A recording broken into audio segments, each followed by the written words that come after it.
राज्यसभा सांसद और झारखंड से जब कोई या किसी भी स्टेट से जब कोई राज्यसभा जाता है या लोकसभा, तो वो अपने पूरे स्टेट को वहाँ पर रिप्रेजेंट कर रहा होता है और बहुत उम्मीदें होती हैं ऐसे आदमी से कि फिर वो जो आवाज़ है जंगल ज़मीन हर जगह से उठ के राज्यसभा तक पहुँचे। कितना पहुँचा अब तक आवाज़? देखिए, सबसे पहले मैं अपनी दिल की गहराई से साधुवाद देना चाहता हूं, बधाई देना चाहता हूं, अभिनंदन करना चाहता हूं न्यूज़ 11 के 14 साल बेमिसाल। और साथ साथ मुझे सौभाग्य है, जब स्थापना हो रही थी तो मैं स्थापना के समय भी मौजूद था।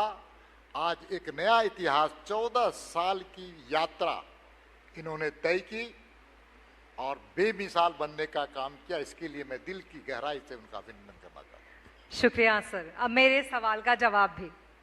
मैं आपका जो मूल प्रश्न है, देखिए, हमारे जैसे लोग, जब बिहार एकीकृत था, झारखंड का निर्माण नहीं हुआ था, नौजवानी की दहलीज में हम खड़े थे और हम ही नहीं बल्कि झारखंड को बेहतर बनाने वाले ऐसे कई नौजवान, अलग राज्य बनाने का सपना ही नहीं देखा था बल्कि संघर्ष भी किया था। और उस संघर्ष के कारण हम जैसे लोगों पर जेल की यातनाएं सहने का भी हम लोगों के पास एक अनुभव है और एक उम्मीद थी कि बिहार से जब झारखंड अलग राज्य बनेगा तो एक वैभवशाली प्रदेश बनेगा, समृद्धशाली प्रदेश बनेगा, समावेशी विकास के साथ आम लोगों के लिए सरकार काम करेगी। जी, प्रदेश अध्यक्ष के तौर पर रहते हुए मैं ये मानती हूँ कि बीजेपी से भी ज़्यादा कोई अगर संघ से जुड़ा हो तो वो बहुत ही ज़मीनी लेवल पे काम करना जानता है। वो जानता है कि कार्यकर्ताओं को कैसे एकजुट करना है, वो जानता है कि कैसे कार्यकर्ताओं में जोश भरना है, वो जानता है कि कार्यकर्ताओं को कैसे बांधकर और इलेक्शंस में उसको कैसे भुनाना है, और आप ये बखूबी जानते हैं। आपने ये प्रूव भी किया और शायद इसीलिए आपको इतनी बड़ी जिम्मेदारी भी मिली। लेकिन यहाँ पर मेरा सवाल थोड़ा कड़वा हो सकता है कि फिर वो जिम्मेदारी चली क्यों गई? इसको प्रश्न को दोबारा थोड़ा बताइए। वो जिम्मेदारी फिर आपसे ले क्यों ली गई? क्या ऐसा पार्टी को लगा कि उन्हें लगा कि दीपक प्रकाश का जो प्रकाश है वो यहाँ से थोड़ा हटाना चाहिए? नहीं, आप थोड़ा, भारतीय जनता पार्टी के संविधान में एक डेमोक्रेटिक सिस्टम है और डेमोक्रेटिक सिस्टम क्या है कि हमारा राष्ट्रीय अध्यक्ष से लेकर के मंडल अध्यक्ष तक उसके कार्यकाल का उल्लेख है। 3 साल से ज्यादा कोई भी मंडल अध्यक्ष नहीं रह सकता, जिला का अध्यक्ष नहीं रह सकता, प्रदेश का अध्यक्ष नहीं रह सकता, राष्ट्रीय अध्यक्ष भी नहीं रह सकते। मेरा कार्यकाल 3 साल से ज्यादा, लगभग 3.25 साल, और 3.25 साल में मैं पार्टी का कार्यकर्ता पहले भी था, आज भी हूं, कल भी पार्टी के कार्यकर्ता के रूप में काम करूंगा।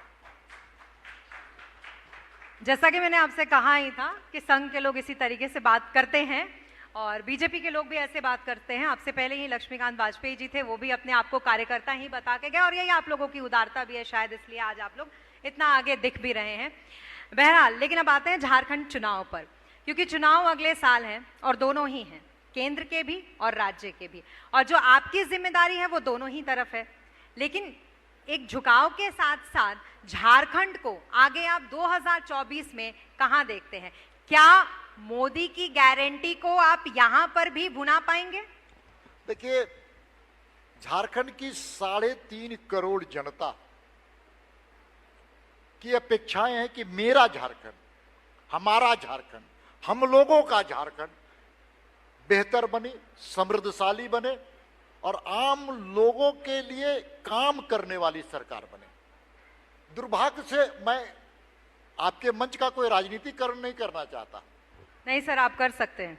तो मैं इतना जरूर कहना चाहता हूं कि वर्तमान जो राज्य की सरकार है,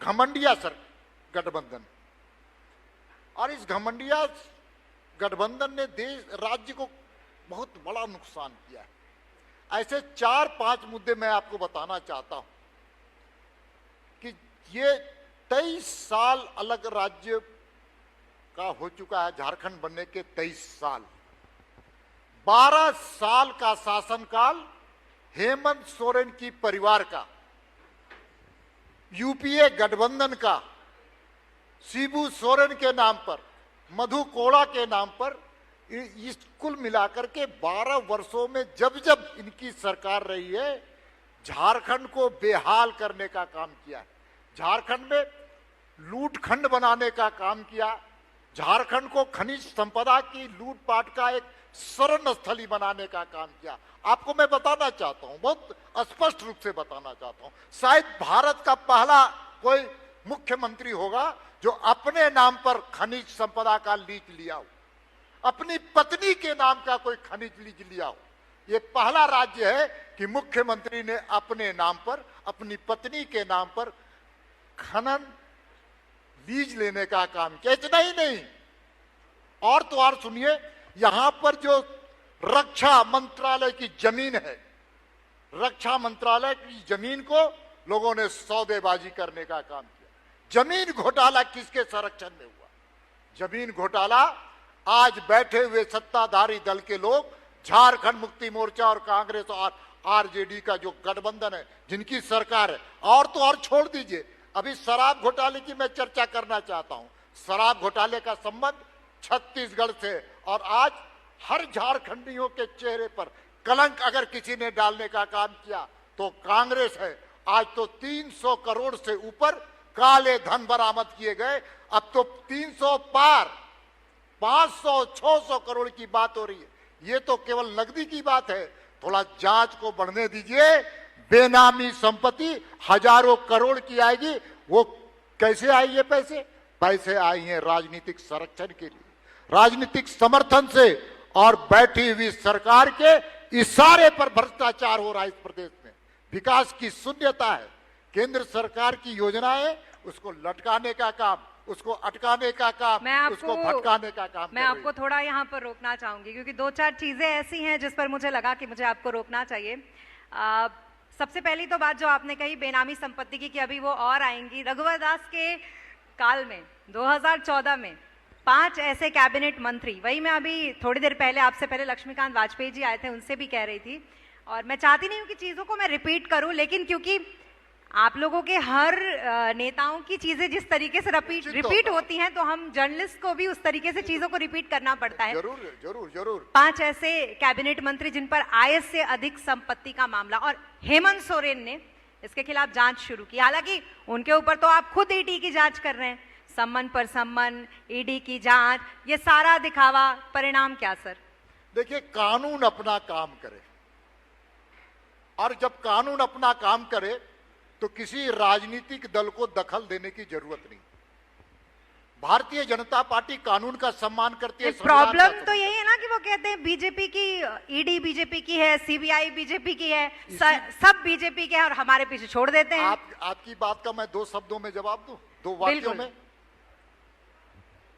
ईडी की जांच भारतीय जनता पार्टी के इशारे पर, सीबीआई की जांच भारतीय जनता पार्टी के इशारे पर। ये आरोप कौन लगाते थे?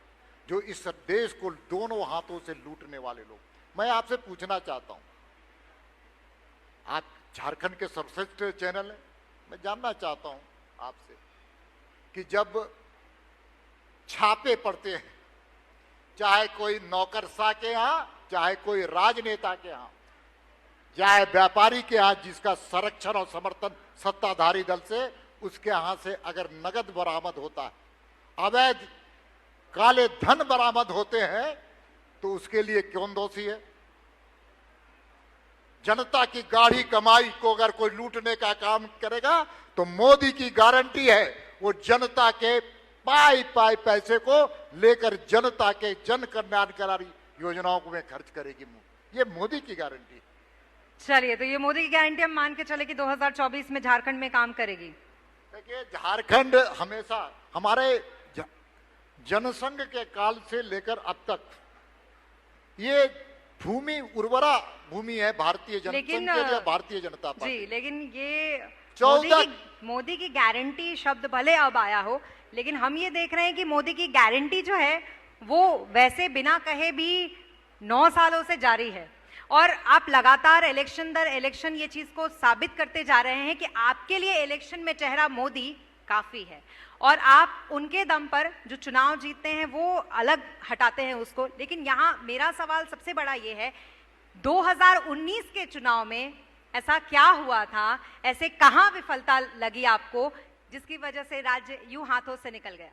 देखिए, पिछले विधानसभा के चुनाव में हमको 50 लाख वोट मिले थे, 50 लाख।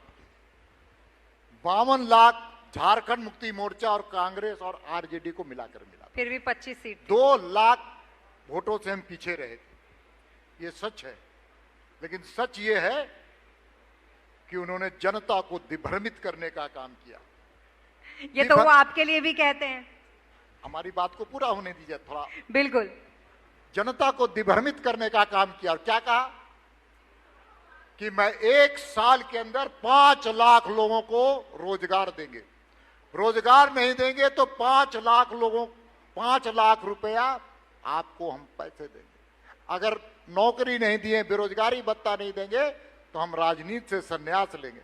मैं आपके चैनल में आज कह जा रहा हूं, चुनाव का जब आएगा वक्त, चुनाव के परिणाम भी आएंगे, झारखंड की जनता सत्ताधारी दल को संन्यास लेने के लिए विवश करेगी, संन्यास लेने के लिए विवश करेगी। क्योंकि जनता की जन आक्रोश इस राज्य की सरकार, हेमंत सोरेन की सरकार के खिलाफ है। तुष्टीकरण की राजनीति की परिकाष्ठा है। यहां पर मंदिरों पर हमले हो रहे हैं, यहां पर जिस प्रकार से बांग्लादेशी घुसपैठियों का जमावड़ा है, और इस प्रकार से जमावड़ा है कि पाकुड़ जैसे आप स्थान पर चले जाइए, सत्ताधारी दल के विधायक और वहां के जनप्रतिनिधि उनको संरक्षण दे रहे हैं, समर्थन दे रहे हैं, और उनको वोटर बना करके और उनका समर्थन कर रहे हैं। ये देशद्रोह है तो, और नहीं है तो क्या? आप महिलाओं की बात करते, पूरे देश में सबसे ज्यादा महिलाओं के साथ अनाचार, बलात्कार की घटना अगर किसी प्रदेश में हुई तो उस प्रदेश का नाम झारखंड है। 4 साल में 7,335 बहनों के साथ बलात्कार की घटनाएं घटी। सबसे ज्यादा हत्या इस प्रदेश में हुई। पूरे दुनिया, भारत में जो मापदंड है, प्रत्येक दिन 4.3 लोगों की हत्या, झारखंड में यहां पर 6 लोगों की हत्या प्रत्येक दिन होती है, और 6344 लोगों की हत्या इनके कालखंड में। कानून व्यवस्था पूरी तरह से चौपट। जनता राज्य सरकार से अपेक्षाएं रखती है कि वो आधारभूत संरचना, सड़क, बिजली, पानी, शिक्षा और चिकित्सा और कानून व्यवस्था दुरुस्त करे। लेकिन ये राज्य की सरकार जो बैठी हुई हेमंत सोरेन की सरकार, वो सरकार सभी मोर्चे पर विफल है। चलिए, अब मैं बोल सकती हूँ? हाँ, जरूर जरूर। तो हेमंत सोरेन तो ये कहते हैं कि आप उनको काम नहीं करने देते। हेमंत सोरेन ये कहते हैं कि रॉयल्टी का पैसा इतने दिनों से मांग रहा हूं, वो केंद्र नहीं देती। हेमंत सोरेन ये कहते हैं कि सूखाग्रस्त इलाके हैं, 25 लाख किसान हैं जिनको पैसे देने हैं, लेकिन उसके लिए केंद्र सरकार बजट नहीं दे रही है। हम अपने पास से कितना पैसा दे दे? 9500 करोड़ रुपए हैं, अगर केंद्र सरकार सहयोग करे तो उन किसानों तक पहुंचे। मुझे लगता है राज्यसभा पहुंचकर कम से कम आपको इतना सहयोग तो अपने राज्य के लिए करना चाहिए। बहुत अच्छा प्रश्न आपने पूछा, बहुत अच्छा प्रश्न पूछा। ये सरकार फाइनेंशियल एनार्किज्म में है। वित्तीय अराजकता अगर किसी प्रदेश में है तो इस प्रदेश में। मैं आपको उदाहरण देना चाहता हूं, और मैं चुनौती देता हूं इस मंच से मुख्यमंत्री जी को। हमारी सरकार, जब अर्जुन मुंडा जी की सरकार थी, बाबूलाल जी की सरकार थी, और तो और पिछली रघुवर दास की सरकार थी, जब जब भारतीय जनता पार्टी की केंद्र में सरकार रही है, उसमें पिछले रघुवर दास से की सरकार से ज्यादा पैसा हेमंत सोरेन की सरकार को दिया। मैं चुनौती देना चाहता हूं। और साथ बकाए पैसे की बात कर रहे हैं, बकाए पैसे की बात तो वो शायद उनका आर्थिक सलाहकार ना समझ है, उनको जानकारी नहीं है आर्थिक चीजों का, इसलिए मुख्यमंत्री इस प्रकार की बातों को समाज के बीच में दिग्भ्रमित करने का काम करते हैं। मैं बताना चाहता हूं, जो पैसे बकाया दिखाते हैं मुख्यमंत्री जी, थोड़ा मुख्यमंत्री जी से मैं पूछना चाहता हूं कि 70 साल कांग्रेस के और 70 साल कांग्रेस के कालखंड में जो पैसे बकाए थे, और उनके पिताजी सम्मानित शिबू सोरेन भी कोयला मंत्री थे, उन पैसों को पहले वहां से मंगवा लीजिए। भारतीय जनता पार्टी की सरकार एक पैसा आपकी बकाया नहीं रखी हुई है। चलिए, मुझे इतना जानना है आपसे कि पिछली बार का जो इलेक्शन का हमने नतीजा देखा, उसमें हमने ये देखा कि आपने आदिवासी जितनी भी सीटें दी, एक भी आपके आदिवासी प्रत्याशी नहीं जीते। 25 सीटों पे आप सिमट के रह के जेएमएम ने कांग्रेस के साथ मिलकर सरकार बना ली। इस बार रणनीति में क्या चेंज करने जा रहे हैं, और क्या छत्तीसगढ़ में जो अभी अभी हमने देखा कि सीएम बनाए गए हैं, क्या वो झारखंड को देखते हुए तो नहीं किसी आदिवासी नेता को सीएम तक पहुंचाया गया है? देखिए, मैं आपको, सब लोग जानकारी रखते हैं कि छत्तीसगढ़ में आज प्रधानमंत्री जी ने वहां का मुख्यमंत्री आदिवासी को बनाया है। भारत के राष्ट्रपति द्रौपदी मुर्मू एक आदिवासी बहन, संथाली बहन को राष्ट्रपति के पद पर बैठाने का काम किया है। मैं आपको खाली ध्यान आकृष्ट कराना चाहता हूं, जो आदिवासी हित की बात करने वाले हेमंत सोरेन जी, अपने परिवार में के अलावा झारखंड में कोई दूसरा आदिवासी है या नहीं? एक भी खनन पट्टा जो दिया गया अपने परिवार के अलावा किसी आदिवासी परिवार को दिए होते तो मैं उनको बधाई देता। लेकिन आज भी एक आदिवासी परिवार के नाम पर कोई उद्योग, जमीन, आधारभूत संरचना खड़ा करके उसके आर्थिक विकास के लिए मुख्यमंत्री जी कोई काम किए होते तो मैं उनको बधाई देता। लेकिन दुर्भाग्य है कि हेमंत सोरेन परिवार, शिबू सोरेन परिवार आदिवासी का मतलब सोरेन परिवार समझता है। यही तो हमारी और उनकी असली लड़ाई। नहीं तो आपकी रणनीति क्या होगी? आप कैसे आदिवासियों को इस बार अपने पाले में लाने की कोशिश करेंगे? देखिए, आदिवासी समाज भारतीय जनता पार्टी का है। ऐसा पिछली बार तो नहीं लगा।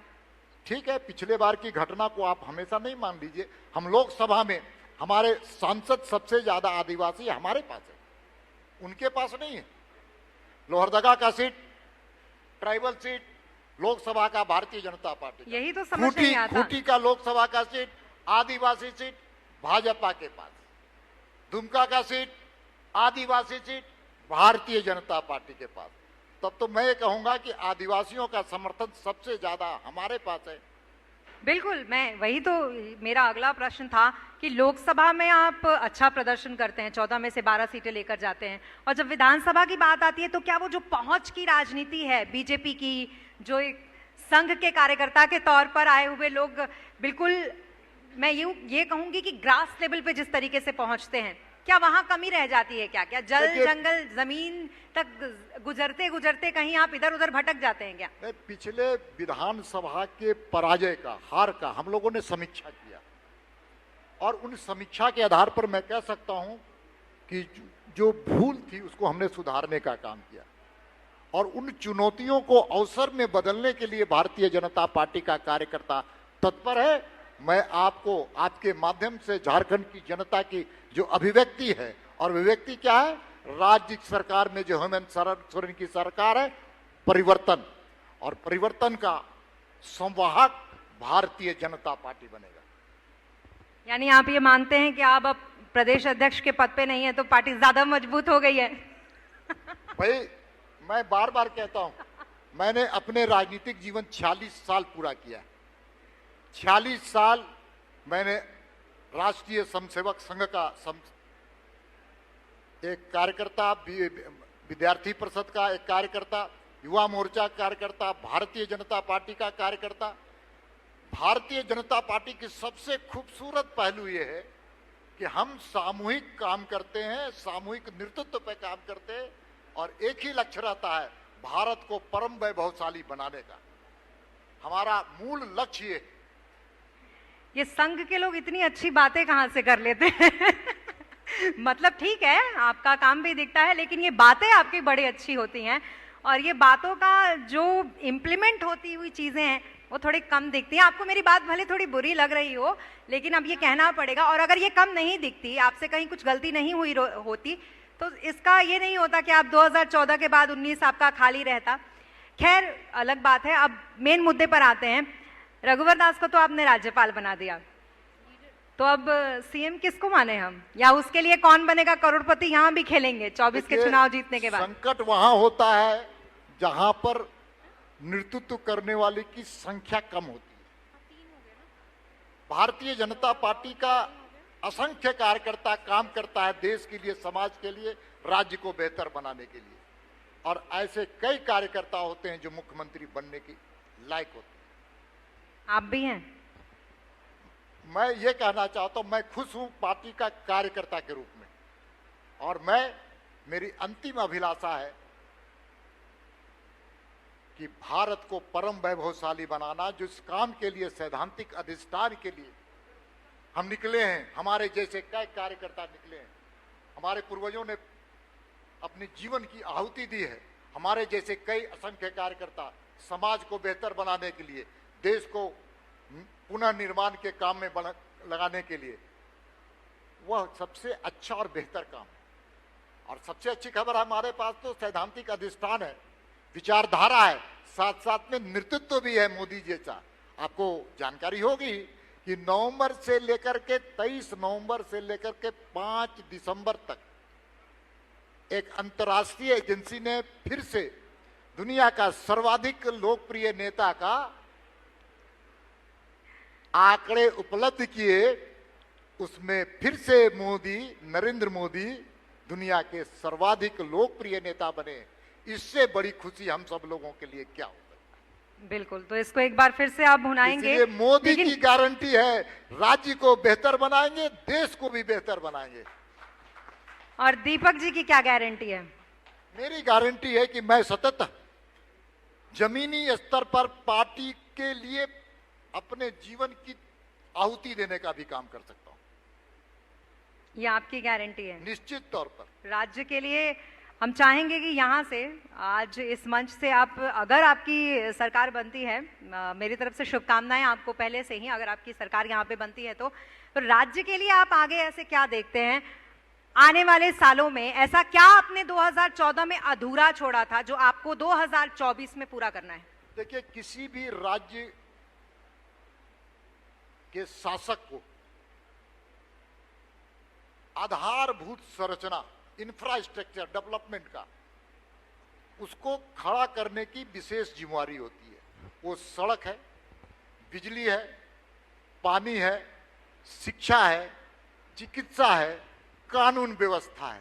राज्य के शासक को ये काम अगर वो कर दे तो बाकी चीज की चिंता नहीं करनी चाहिए। निवेश तो स्वाभाविक आएगा, रोजगार के सृजन तो स्वाभाविक होंगे, लेकिन ये हमारा मॉरल रिस्पॉन्सिबिलिटी है कि आधारभूत संरचना खड़ा करने का।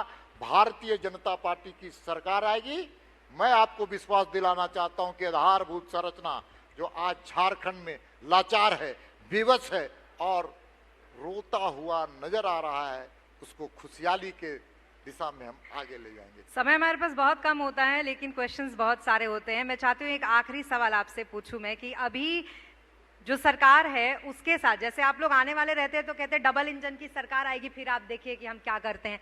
सिंगल इंजन में काम करने में क्या दिक्कत है? देखिए,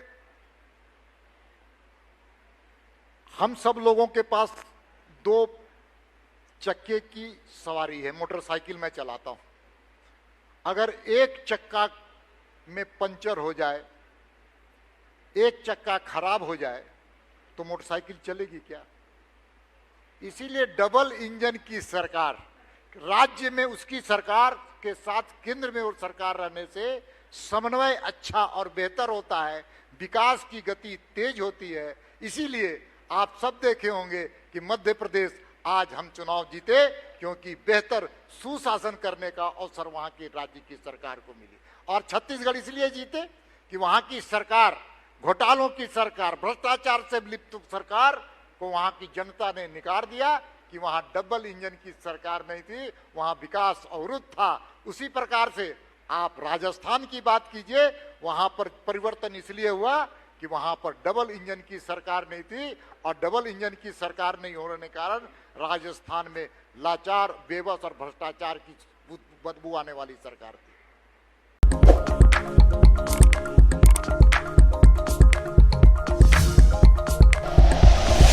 like and share videos, subscribe करें हमारा चैनल और प्रेस करें बेल आइकॉन। न्यूज़ 11 भारत, सच है तो दिखेगा।